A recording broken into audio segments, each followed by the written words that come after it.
I think when it comes to China, you've got to...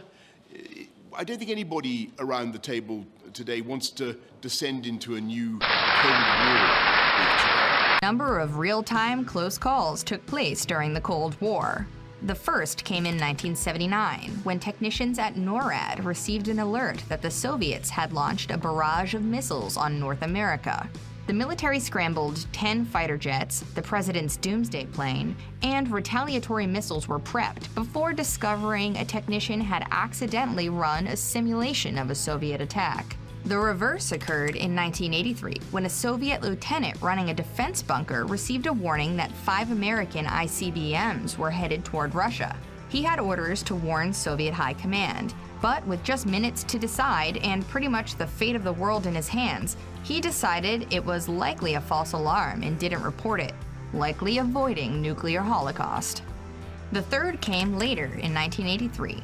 NATO ran a war game simulating how an attack on Europe by the Soviets would be met by a US nuclear attack.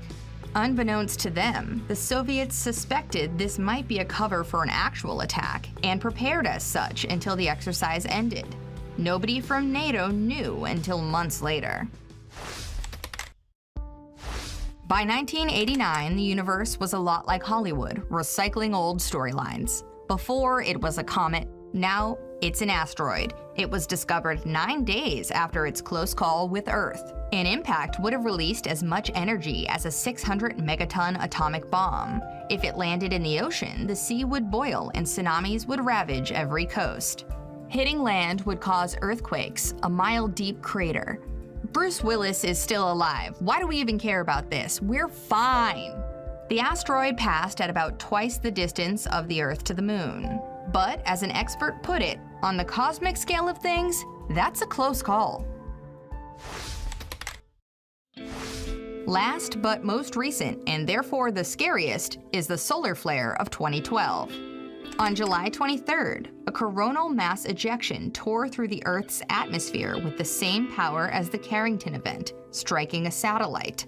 If it had occurred a week earlier, it would have been a devastating direct hit on the planet that relies much more heavily on electricity than it did 160 years ago.